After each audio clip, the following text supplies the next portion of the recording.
Ah bah, ça s'est arrêté. Mince. Ça s'est arrêté, mon prince. Reprends. Embrasse. Voilà. Benoît Mélin, voulez-vous prendre pour époux The Obésix? Enlève-moi le voile, quoi. Oh. Les alliances, s'il vous Eh plaît. non, mais ça va pas, tu crois pas que je vais me marier avec toi? Non, mais il manque... tu vas pas me confondre avec une Mégane? Oh, bon, non, mais je suis pas une voiture. Mais toujours est-il que... Bah, c'était le week-end princier, hein? C'était beau. C'était beau. Bah, surtout toi. Oh, bah, j'étais avec Serena et tout, on s'est éclaté. Enfin, elle m'a pas vu, elle m'a marché dessus. Mais toujours est-il que... Nous, on parle pas d'un prince. On parle d'un roi. Comme d'hab. On est d'accord. Mais je te dis, au foot, avant, t'avais les Allemands, maintenant, t'as Rafa, quoi. Ah, oui, Au bout du compte, c'est tout le temps le même qui gagnait. Attends. Non, mais... Parce que là... Oui. Là, vas-y. je veux que tu me dises des choses. Ouais. Alors, d'accord, Nadal, 11e Monte-Carlo, 11e Barcelone, 4e Madrid, 8e Rome, ça y est, On l'a assez répété. on sait. Mais, bon, on rappelle qu'il perd quand même un set contre Fognini, le premier. Il est quand même très très chaud contre Djokovic sur le premier set qui dure 1h15. Il mène 5-2, cela dit. Ok, d'accord, mais bon, toujours est-il qu'à un moment ça cafouille un peu. Effectivement. Il se prend quand même 6-1 dans le deuxième set de la finale contre Zverev. Et s'il n'y avait pas eu la flotte, qu'est-ce qui se serait passé? 3-2 sur les à suivre. Est-ce qu'on peut s'imaginer qu'à un moment, vu que les gars commencent à bien avoir des repères sur terre battue, parce que bon, Monte-Carlo, ok d'accord, mais là, ça y est, ça joue sur terre depuis pas mal de semaines. Ouais. Est-ce qu'on peut s'imaginer, là maintenant, après Rome, quand tu vois Djoko, quand tu vois le Fognini, quand tu vois le Zverev, que quelqu'un peut taper le roi, l'impérator. Alors, je vais te dire, en 2-7, oui. Mais en 3-7, non. Oh purée, c'est pas possible. Je te casse un peu ton truc, mais par contre, effectivement, en 2-7, les joueurs se rapprochent de plus en plus. Et il y a quelque chose qui m'a très très intéressé, qui m'a plu, que ce soit Djokovic et encore un peu plus Zverev parce qu'il était devant score, à part ce problème de pluie. C'est que j'ai la sensation, je le répétais, pour moi, ce sont des gros serveurs, des joueurs qui attaquent, qui vont gêner Rafa. Et où Djoko a été le plus gênant contre Rafa, et où Zverev a été le plus gênant, c'est quand ils jouaient sur leurs engagements en 3 coups de raquette. Ça veut dire très bon service, avec de l'angle, soit croisé côté égalité, dans le revers bien sûr, soit sortant plein coup droit, retour un peu court, et là je rentre dans le côté opposé, ou amorti, et je viens chercher le point au filet. Et Zverev l'a fait excessivement bien dans le deuxième set. Djoko était pas loin, mais le problème c'est qu'il part de 5-2, il est mené 5-2, il revient dans le tie-break. Le problème c'est qu'il n'y a qu'un point sur ses 6 services dans le tie-break. Ça c'est dingue. Et derrière, tu retrouves un peu les lacunes de Djokovic physiquement. Alors attends, oui, mais alors justement, parce que tu me parles de physique. Alors ok, Djokovic, ça veut dire que Djokovic, qui nous fait quand même un beau petit truc à Rome, on s'y attendait pas, il y a du mieux. Mais on se rend compte que dans le deuxième set, ça pioche. Ouais. Donc là, tu vas me dire qu'à Roland-Garros, sur des matchs au meilleur des 5-7, non, ça tiendra pas. Pas possible. Non, et je te parle même pas contre Nadal. Ah non. Je pense qu'il a pas encore la caisse. C'est mieux. Et même ça s'est vu parce que pour regarder et voir des matchs, c'est que il cherchait, tu le remarqueras, il cherchait énormément sa respiration quand il y avait des échanges un peu longs. Déjà sur son quart de finale. Et sur la demi-finale, tu vois un peu les mains sur les genoux, un peu, tu vois un peu, il recherchait sa respiration, ce qu'on ne voyait pas il y a encore quelques temps chez Djokovic. Donc je pense que sur un 5-7, il va jouer, je sais pas, parce qu'il y a quand même une ribambelle de joueurs qui sont pas tête de série, mine de rien, tu m'étonnes. qui peuvent être très embêtants. Par hasard comme ça, un Pablo Cuevas sur un premier tournant, mais qui peut l'emmener dans un 4e ou dans un 5e set. Joueur qui joue très loin de sa ligne. Ça peut peut-être... J'ai peur que physiquement, ils tiennent pas. Il pèse combien, Djoko? Djoko est à 81, je crois. 80 kilos pour 1m88. Je crois que c'est ça. Je crois que c'est ça, Djoko. 80 ou 80, un truc comme ça. Et j'ai vu Jérémy Moreira qui disait Zverev, sur un match en 5-7, au service, il peut tenir la cadence. Alors je rappelle, juste, comme ça, histoire de titiller, mon chéri, que le Zverev, on était à 13 matchs de suite, 13 victoires de suite, qu'il a eu un Rome compliqué, le Goffin en 3-7, Edmund, même, il a du mal. le Edmund, il sauve 2 balles de deuxième set contre Edmund, Silic, machin comme ça, il arrive un peu sur Rafa, tu sens que le mec il tient un peu la langue. Voilà, donc à Roland, logiquement, le mec s'est refait une santé. Ouais. Mais alors, je voudrais rajouter aussi par rapport à je sais pas si tu as vu cette fameuse stat en sortant de Madrid. Depuis qu'on a compté les stats, depuis les années 90, c'est le seul joueur à avoir gagné un Masters 1000 sans avoir perdu sur terre battue une fois son service. Oui. Et ça, c'est assez exceptionnel. Ça, je pense qu'il faut le noter. Maintenant, effectivement, il se sera refait. Il a cette confiance. Mais c'est tellement aléatoire le service. Rappelle-toi, Monte Carlo, il joue très bien. En fond de cours, il joue à peu près pareil que comme il a joué à Madrid et à Rome. Mais il avait que 49% de première balle.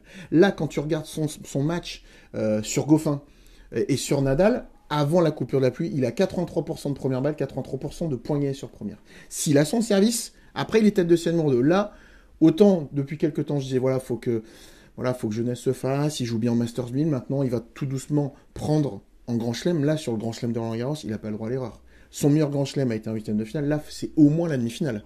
On est d'accord. Ah bah oui. Donc voilà, maintenant, c'est à lui de se mettre dans la tête. Puisqu'il sera tête de série numéro 2. Ouais. Quoi qu'il arrive maintenant, il sera tête de série numéro 2. D'accord ? Tête de série numéro 3, Cilic.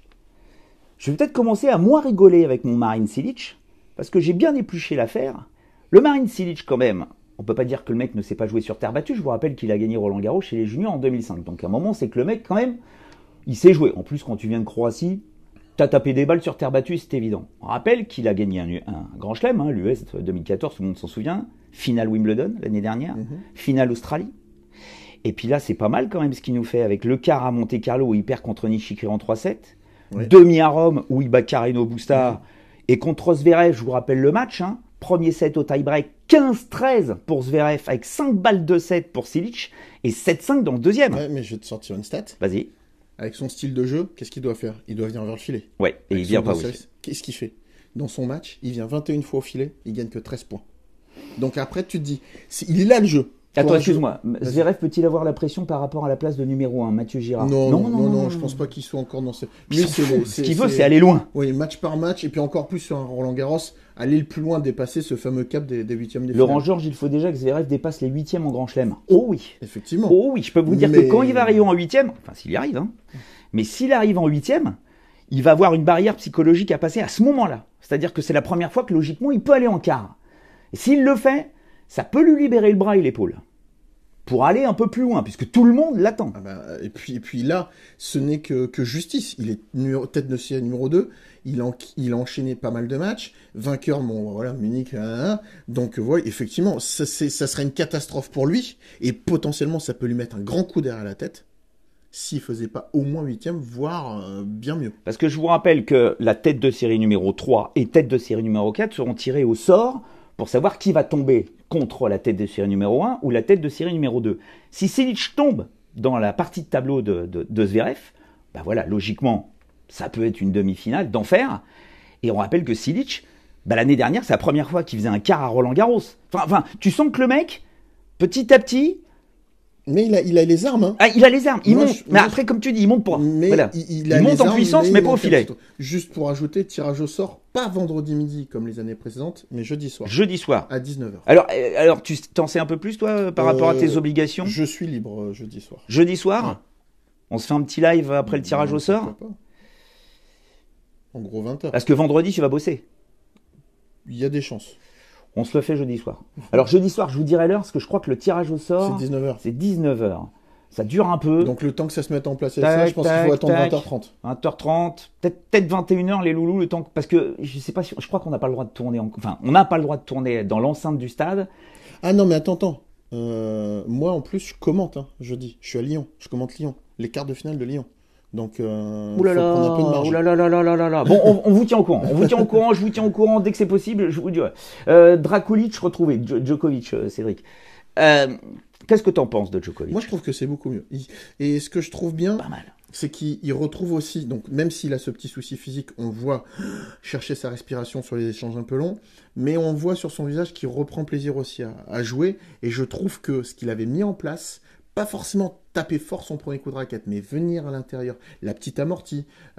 Beaucoup de variations. C'était très intelligent pour venir battre un joueur comme Rafa. Et on rappelle que c'est la 52e fois qu'il se jouait. Mais c'est hallucinant. Ça fait 26-25 là. Mais tu voyais que le Nadal craignait quand même le Djoko, parce que tout d'un coup, le Djoko, avec ses petites variations, et notamment son revers long de ligne qui recommençait à passer pas mal, il s'en méfie quand même. Mais tu vois, moi je suis curieux parce que là on rentre vraiment dans le tennis et la tactique pure et dure. C'est qu'il va falloir qu'il trouve la parade maintenant, Rafa.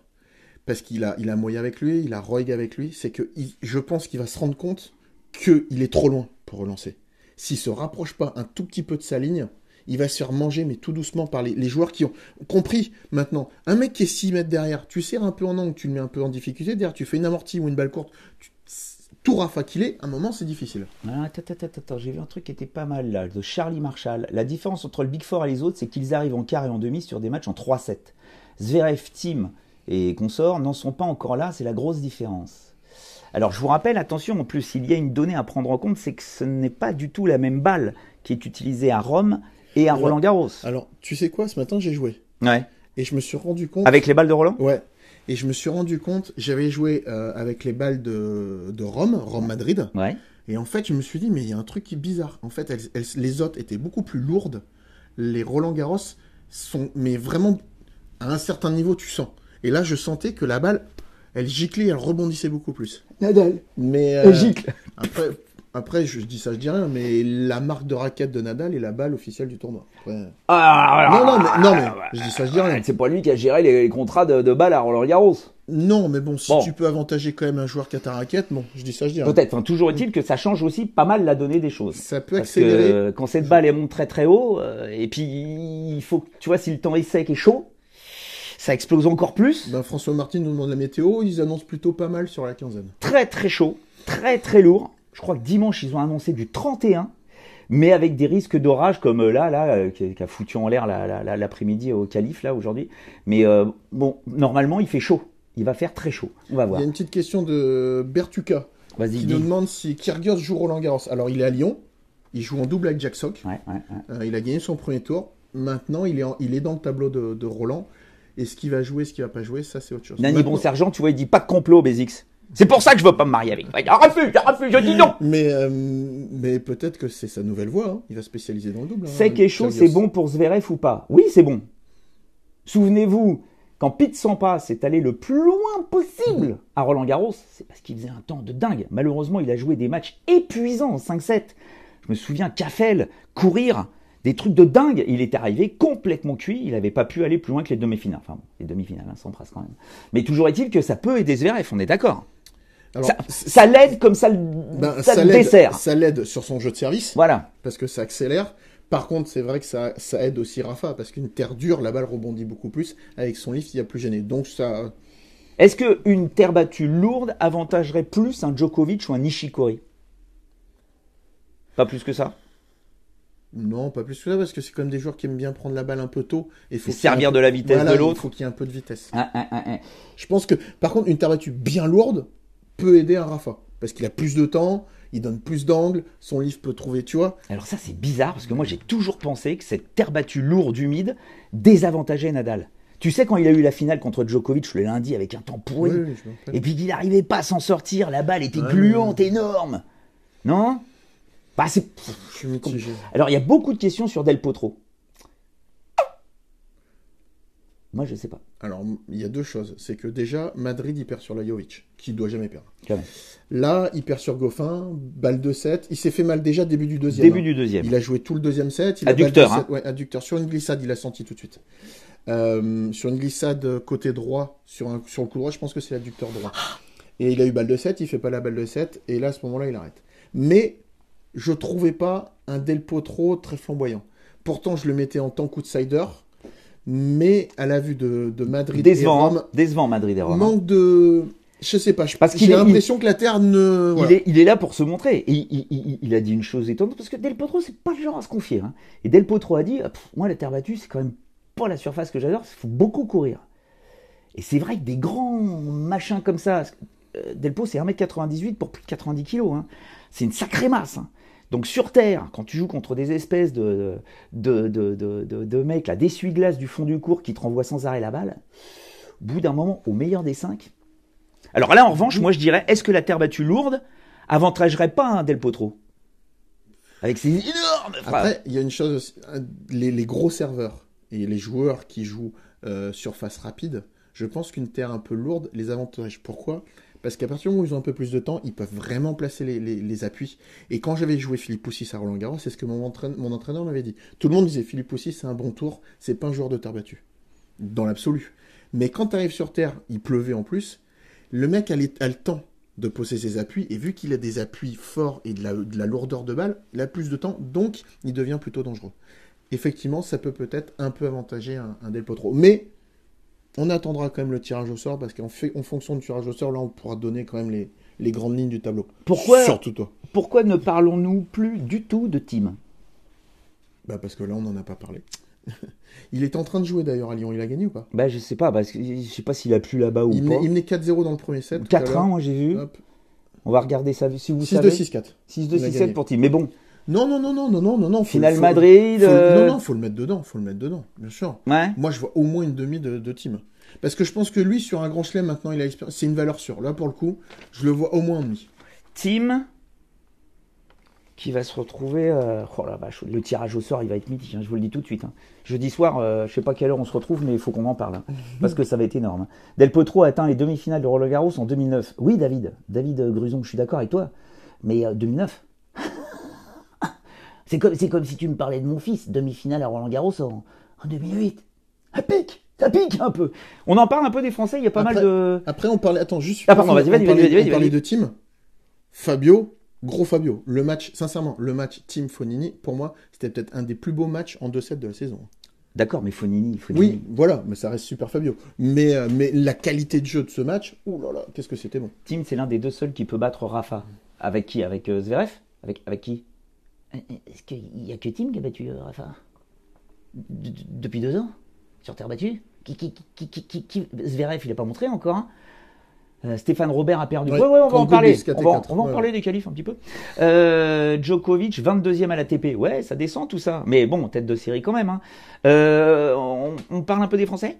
Je vois pas trop ce qu'on peut dire. Alors, je vous rappelle que la meilleure chance française, c'est Benoît Paire.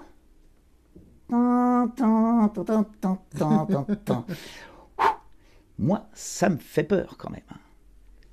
Parce que... Tu sais quoi ? Vas-y, dis. On va avoir la grosse surprise cette année.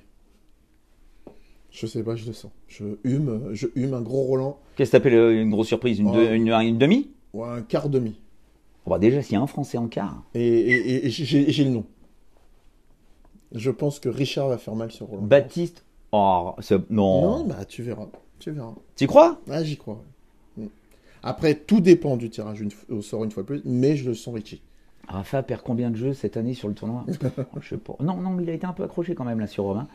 À Roland, il n'y a que Djokovic qui peut battre Nadal. Benoît Paire, Wawrinka. Non, faut pas espérer Wawrinka.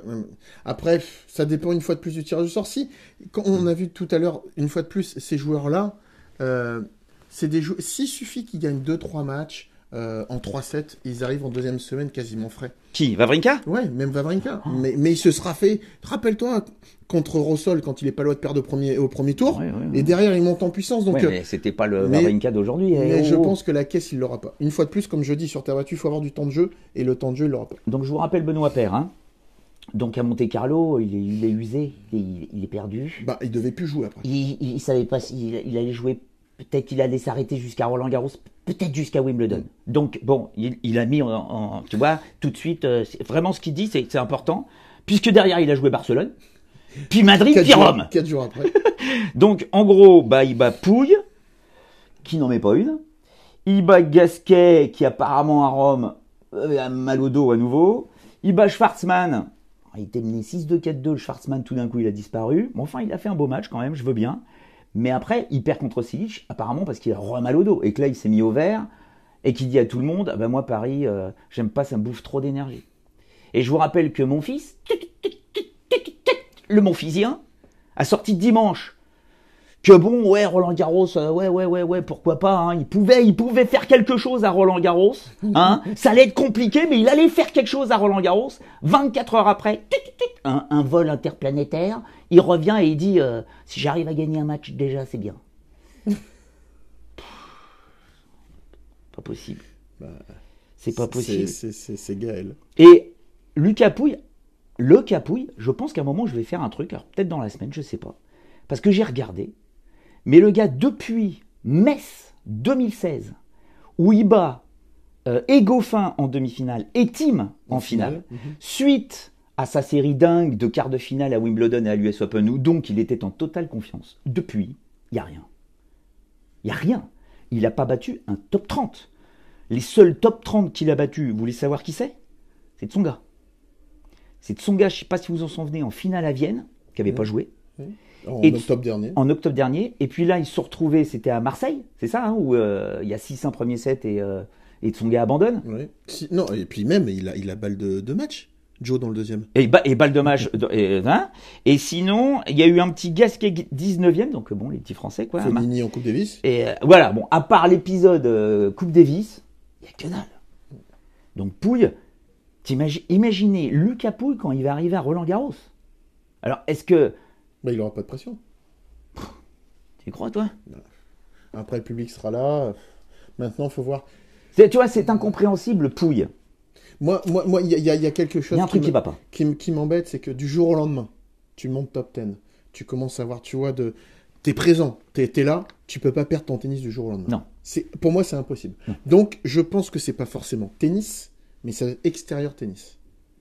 Peut-être qu'il a pas la rigueur qu'un top 10, ou un top 15, on va dire, devrait avoir, et keep focus sur son tennis. Il a de bons coups, mais tactiquement, c'est zéro. Physiquement, il a l'air pas mal. Physiquement, il a l'air bien. Tu ne peux pas perdre ton tennis comme ça du jour au lendemain, c'est pas possible. Pouille sort au premier tour. Tout dépend, en tête de série, tout dépend de son premier... Ça peut être un premier tour très dangereux. Ça peut être un Pouille père. Ça peut être un... Gasquet, tête de série? Oui. Mais bon... Dernière, même. Ça peut être chaud patate, quoi. Et alors toi, tu me dis Gasquet. Moi, je veux bien Gasquet. Bon, enfin, Gasquet, on sait très bien que Gasquet, dès que tu pars sur des matchs au meilleur des 5-7, il y a hyper danger, quoi. Ouais, mais c'est le jeu... Quand tu regardes quand même, Richie, il a quand même une certaine régularité. Alors, il perd sur paire à Rome, mais voilà, je sais pas, il se cache un petit peu, il a fait un très bon... Monte-Carlo. Très bon Monte-Carlo. Il y a Fabrice derrière, Santoro, et je pense que le discours de Fabrice peut lui faire jouer un gros rôle. Cédric Chazal, une surprise. Quelle surprise? Pas chez les mecs. Si. Toi, tu vois pas Nadal gagner? Ah non, mais on parle de vainqueur. Après, on en reparlera de toute façon quand il y aura un tirage au sort. Non, mais là, en l'état actuel des choses... Ah mais moi, je vois pas perdre Rafa perdre. Comment voulez-vous... Surtout en 5-7, on n'est plus en 2-7. S'il perd, c'est un séisme. C'est un séisme sur la planète. Alors, est-ce que c'est la nouvelle génération, enfin, qui sort les crocs, comme les Thiem, les Zverev, les Shapovalov, les jeunes... Tsitsipas, imaginez un Tsitsipas Nadal au premier tour, et puis derrière il se goinfre un Shapovalov au deuxième tour dans des matchs complètement dingues, ça peut lui entamer un peu sa réserve physique. Ouais, mais Shapovalov, on l'a vu à Rome, il est court. Ah bah oui, il est court, mais bon, il peut gagner un set à l'arrière. Enfin, allez savoir. Et Benetto pour son dernier... Non, parce que pour moi, physiquement, il n'y est pas. Il peut plus. Physiquement, il n'y est pas. Il peut plus arquer sur des matchs comme ça. Il va essayer de se faire plaisir, mais je pense que physiquement, il n'est pas assez prêt. Schwartzmann, Gilles Bocher, on l'attend. Il est un peu disparu, le Schwartzmann. Tu vois, là, ça me fait penser un petit peu à des mecs comme Lucas Pouille. Ou même Benoît Paire, au moment où ils ont crevé le plafond, ces mecs-là. Et puis tout d'un coup, il faut se remettre au turbin, il faut rester humble, recommencer à carburer au tennis comme à la mine. Et le Schwartzmann, apparemment, il a un petit peu de mal quand même. Hein. Pas vu travailler, moi, trop à Monte-Carlo Schwartzmann, alors que je peux vous dire que l'année d'avant, il était sur le coup en permanence, le pépère. Hein. Donc, allez savoir. Juste un petit mot sur les qualifs mecs, parce que bon, je vous rappelle qu'ils étaient 16 au premier tour. Ils sont plus beaucoup au dernier. Ils sont 4 au deuxième tour. 4 au deuxième tour. Alors bravo à Constant Lestienne qui est passé, mais qui logiquement va se jouer Stachowski. Oh, sur terre. Ça devrait, mais bon, l'autre il peut, tu vois, lui bien pourrir le match. Hein. Ouais. Et derrière, si jamais Constant Lestienne arrive sur le tour qualificatif, puisqu'il y en a 3, Roland Garros, derrière je vois bien un Ivashka. Là aussi il peut passer, mais qui s'est qualifié sur beaucoup de tournois cette saison. Tu m'étonnes. Donc déjà pas simple. On a Alexandre Muller qui va jouer contre un Australien. Alors ça, c'est peut-être le truc à prendre, que je ne connais pas. Hein. Akira Santillan, Australien. Je ne sais pas d'où il sort celui-là. Geoffrey Blancano, bravo. Qui a battu Escobedo et qui va jouer Kugla. Et puis après, tu cherches et tu trouves... Donnelly. Alors celui-là, je ne l'attendais pas. bravo. Corentin Donnelly. 20 ans, 470e mondial, qui se bat l'Australien Smith. Bon, c'est pas une référence sur Terre, mais bon, il le cogne. Il doit être 210 ou 220, le Smith. Et il va jouer, au prochain tour, là, au deuxième tour, il va jouer l'Argentin André Ozzi, 109e mondial. Ça, c'est pas la même histoire. C'est mortel. Pas connu, mais pas simple à jouer. Alors, comment c'est possible, nous, Français, qu'on n'arrive plus, mais plus du tout à se poser, quoi. Mais parce qu'on n'a pas de... On n'a plus d'entraînement sur Terre ou quoi? Non, mais on n'a pas de vivier derrière, c'est ça le problème. Tu sais, mais je me rappelle, alors je vais faire l'ancien, mais pour le coup, j'ai vécu pas mal de qualifs. Et à l'époque où je jouais entre 2000, 2002, 2004, 2005, on était la nation la plus représentée dans les qualifs de Grand Chelem. Tout partout, hein. Partout. Oui, pas que Roland. Les autres je te aussi. dis australiens, on était la nation. On était à peu près une quinzaine de joueurs. Bah, c'est ce qui est le cas cette année, hein. 16, hein. Oui, on est la plus grosse nation. Oui, on est à Paris, Oui, mais on a les wildcards. Tu comptes les wildcards. Ah oui, les wildcards. Voilà, donc tu zappes les wildcards. Il y a combien? Je crois qu'il y a 6 wildcards. 2. Tu vois, c'est ça le problème, c'est que actuellement dans le tennis français, on a un problème de vivier. On n'a plus de joueurs.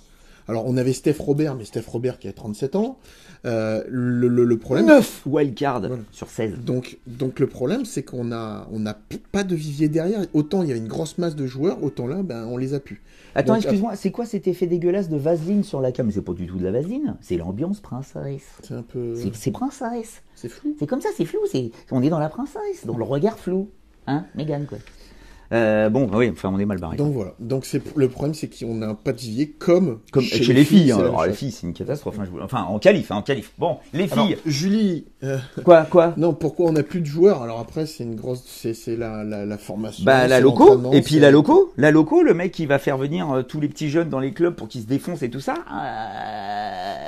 C'est qui la loco là depuis des années? On y a tous cru au Tsonga, au Gasquet, au Monfils, au Simon, mais les mecs, voilà, à part la Coupe Davis de encore, les mecs t'enflamment pas, quoi. Donc, bon. Les filles, exactement. Cédric Chazal, les filles. Tout de suite. Je veux savoir ce que tu penses de Caro Garcia. Je rappelle, hein, Caro Garcia, qui pour moi, de toute façon, est la meilleure chance française.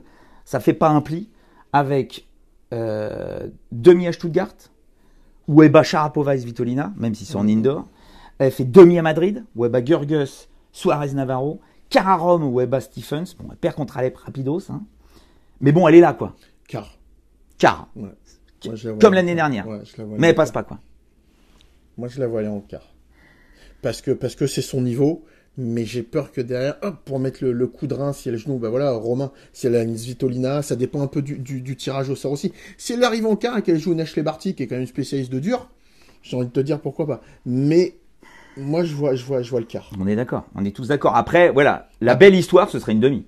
Après, on sait jamais avec là. Enfin, les filles. Il faudra en parler au moment du tirage au sort. Ça dépend aussi du tirage au sort qu'elle a. Mladenovic peut être porté par le public aussi.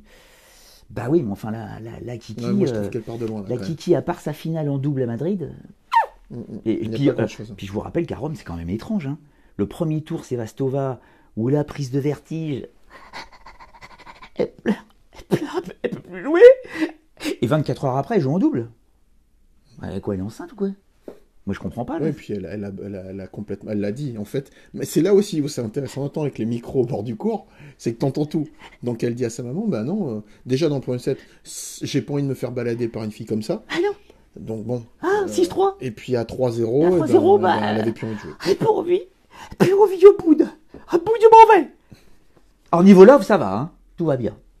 Bah, il gagne des matchs. Ça, il gagne. Hein. Mais Kiki, quart de finale à Roland l'année dernière. Après, effectivement, elle peut retrouver, pourquoi pas, un petit truc, mais elle part de loin.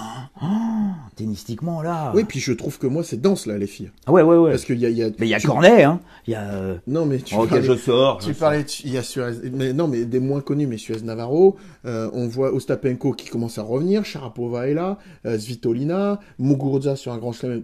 Donc je trouve que Kasatkina, bien sûr, Nicolas Garibaldi, tu vois, je trouve qu'il y a beaucoup de joueuses qui potentiellement peuvent aller chercher... Ouais, mais regardez, parce que moi, il y a un truc qui m'interpelle chez les filles. C'est que bien évidemment, on a Alep, la numéro 1 mondiale, qui a quand même gagné un seul tournoi, Shenzhen, depuis un tout petit peu plus d'un an. C'est-à-dire qu'elle va souvent en finale, très régulière, mais elle gagne pas les titres. C'est un peu, ça me fait penser à Wozniacki, tu vois. Tu te dis à un moment, mais elle va y arriver, la fille, ou pas? Mais elle n'y arrive pas. Et t'as la Svitolina, je trouve que... Alors, déjà, elle a fondu...